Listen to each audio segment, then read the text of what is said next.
নমস্কার বন্ধুরা, আরও একটি নতুন রেসিপিতে সবাইকে স্বাগত। আজকে আমি বানাবো আলু কুলচা। আর এই আলু কুলচা কিন্তু আমি কোনো রকম তেল ছাড়াই বানিয়ে দেখাবো। আজকে তেলের জায়গায় জল দিয়ে আলু কুলচা বানিয়ে দেখাবো, আর একদম ফুলকো ফুলকো হবে, খেতে কিন্তু খুবই সুস্বাদু হয়। তো বন্ধুরা, জল দিয়ে আলু কুলচা কী করে বানানো যায়, তো চলুন পুরো ভিডিওটা দেখতে থাকুন। আশা করি ভালো লাগবে। ছোটো থেকে বড় সবারই কিন্তু খুব পছন্দ হবে। তো চলুন বন্ধুরা, রেসিপিটা শুরু করি। তো এখানে আমি নিয়ে নিলাম 2 চামচ টক দই, আর দিয়ে দেবো চিনির গুঁড়ো, আর দিয়ে দিলাম 1 চামচ চিনির গুঁড়ো, আর দিয়ে দিলাম হাফ চামচ লবণ। এখন সবগুলো উপকরণ একটু ভালো করে মিশিয়ে নেব। এখন দিয়ে দেব বেকিং পাউডার 1 চামচ, আর বেকিং সোডা একটা, এই চায়ের চামচ দিয়ে 4 ভাগের 1 ভাগ দিয়ে দিলাম বেকিং সোডা। এখন এগুলোকে ভালো করে একটু মিশিয়ে নেব। তো ভালো করে একটু মিশিয়ে নিয়েছি। এখন দিয়ে দেব 1 কাপ ময়দা। এখন ময়দাটা দিয়ে আরও একবার ভালো করে সবগুলো উপকরণ মিশিয়ে নেব। তো সবগুলো উপকরণ একটু ভালো করে মিশিয়ে নিয়েছি। তো দেখুন বন্ধুরা, এরকমভাবে কিন্তু একটু ভালো করে মিশিয়ে নিতে হবে, যাতে দইয়ের সাথে ভালোভাবে ময়দাটা মিশে যায়। এখন দিয়ে দিলাম সামান্য একটু জল। এরকমভাবে অল্প অল্প জল দিয়ে একটা সফট একটা ডো বানিয়ে নেব। তো দেখুন বন্ধুরা, সফট একটা ডো কিন্তু বানিয়ে নিয়েছি। যেরকম আমরা রুটির জন্য ডো তৈরি করি সেরকমই কিন্তু একটা সফট একটা ডো হবে। এখন ঢাকা দিয়ে 10 মিনিটের জন্য রেখে দেব। এখন এখানে নিয়েছি আমি 3টে আলু। এখন আলুগুলোকে গ্রেট করে নেব।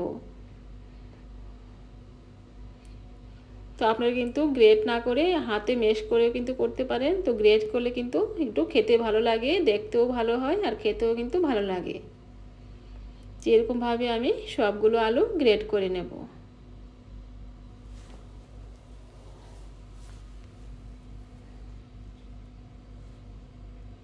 তো সবগুলো আলু কিন্তু বন্ধুরা আমি গ্রেট করে নিয়েছি।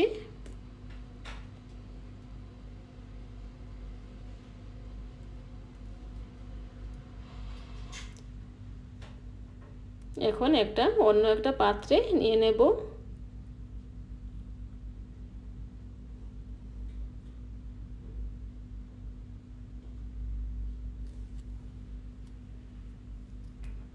তো অন্য একটা পাত্রে নিয়ে নিলাম। এখন আরও কিছু উপকরণ দিয়ে দেব কিছু কাঁচা লঙ্কা কুচি, আর দিয়ে দেবো ধনে পাতা কুচি, আর দিয়ে দেবো হাফ চামচ কাশ্মীরি রেড চিলি পাউডার, আর দিয়ে দিলাম 1 প্যাকেট ম্যাগি মশলা,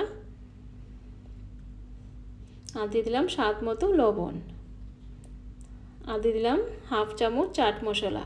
এখন সবগুলো উপকরণ ভালো করে মিশিয়ে নেব।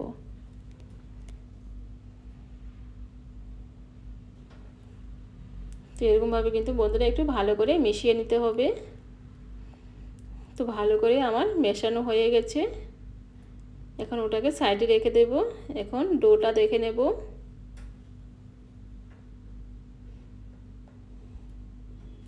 তো ডোটা কিন্তু আগে থেকে অনেকটাই সফট হয়ে গেছে। তো আরও একবার ভালো করে মেখে নেব।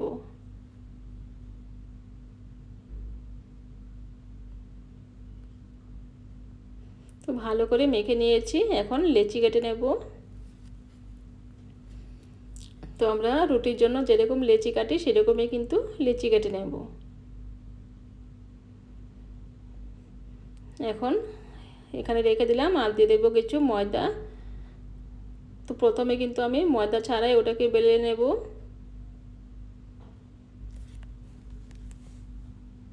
এখন দিয়ে দিলাম যে আলুর পুরটা বানিয়ে রেখেছিলাম, সেই আলুর পুরটা দিয়ে দিলাম।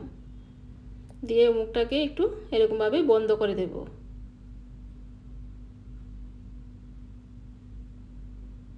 এখন ঘুরিয়ে ঘুরিয়ে সুন্দর করে মুখটাকে বন্ধ করে দেব। তো এখন উপর থেকে এরকমভাবে চাপ দিয়ে দিলাম। দেখুন বন্ধুরা, খুব সুন্দরভাবে কিন্তু মুখটা বন্ধ হয়ে গেছে।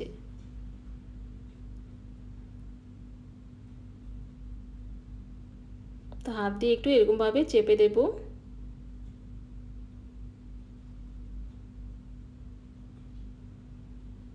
এখন উপরে সামান্য একটু ময়দা ছিটিয়ে দেব, দিয়ে ওটাকে এখন হালকা করে বেলে নেব। তো দেখুন বন্ধুরা, একদম হালকা করে কিন্তু বেলতে হবে, নয়তো কিন্তু আলুর পুরটা বেরিয়ে যাবে। তো এরকমভাবে একটু গোল গোল করে বেলে তারপর একটু লম্বা করে এরকমভাবে বেলে দিয়েছি। তো এটা কিন্তু বেলা হয়ে গেছে। এখন উপরে দিয়ে দেব কিছু কালো তিল, আর দিয়ে দেবো কিছু ধনেপাতা কুচি।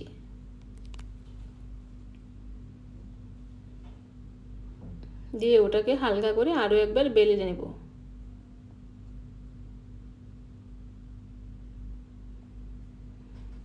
তো একটা আমার হয়ে গেছে। তো দেখুন বন্ধুরা, কত সুন্দর একটা তৈরি হয়ে গেল। তো আরও একটি দেখিয়ে দিচ্ছি। তো এরকমভাবে একটু প্রথমে বেলে নেব।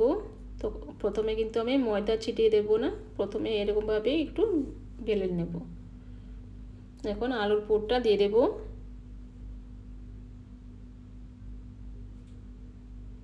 এখন মুখটাকে আস্তে আস্তে করে বন্ধ করে দেব।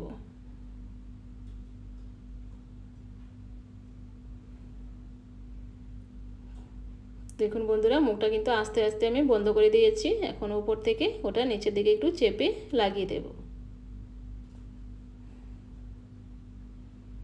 এখন একটু ময়দা ছিটিয়ে দেব।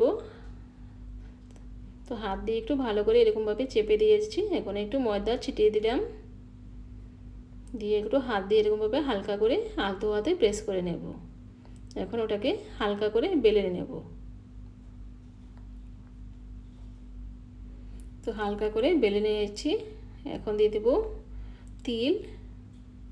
একটু উপরে এরকমভাবে একটু সামান্য একটু জল নিয়ে কিন্তু এরকমভাবে একটু চাপ দিয়ে দিলে, আর তেলটা দিলে কিন্তু তেলটা আর পড়ে যাবে না, সুন্দরভাবে লেগে যাবে। এখন দিয়ে দিলাম ধনেপাতা কুচি। তো তিল আর ধনেপাতা কুচি দেওয়ার পরে ওটাকে হালকা করে একটু এরকমভাবে বেলে নিতে হবে,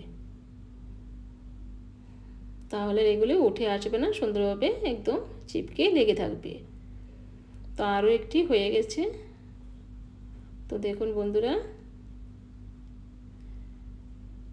তো এখন আমি চুলায় একটা প্যান বসিয়ে দিয়েছি, আর দিয়ে দিলাম সামান্য একটু জল। এখন এই আলু কুলচাটা রেখে দিলাম, এখন ঢাকা দিয়ে দেব। তো এখন ফুটুটা যে আছে ওটাকে বন্ধ করে দিয়েছি। তো দেখুন বন্ধুরা, কত সুন্দর ফুলে উঠেছে, কোনো রকম তেল ছাড়াই কিন্তু জলটা দিলে কিন্তু খুব সুন্দরভাবে ফুলে ওঠে, আর খুব সুন্দরভাবে উঠেও আসবে। আর যদি না উঠে আসে একটু সাবধানে কিন্তু ওঠাতে হবে। তো ওটা কিন্তু হয়ে গেছে, এখন নামিয়ে নেব। তো এরকমভাবে আমি সবগুলো করে নেব। তো আরও একটি দিয়ে দিলাম। তো দেখুন বন্ধুরা, কত সুন্দর ফুলকো ফুলকো হচ্ছে, একদম ফুলে উঠছে।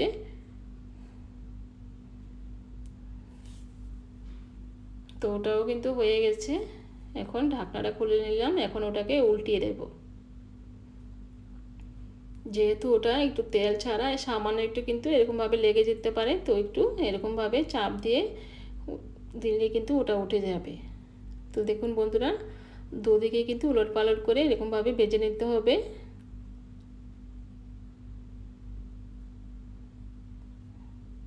তো ওটাও ভাজা হয়ে গেছে, এখন নামিয়ে নেব। তো এরকমভাবে আমি সবগুলো বানিয়ে নেব। তো বন্ধুরা দেখুন, আমি এখানে একটা প্লেটে রেখে দিয়েছি, আর কত সুন্দর আলুর কুলচা তৈরি হয়ে গেল, কোনো রকম তেল ছাড়া। যেহেতু আমি তেল ছাড়া করেছি, তো উপরে একটু ঘি লাগিয়ে দিচ্ছি।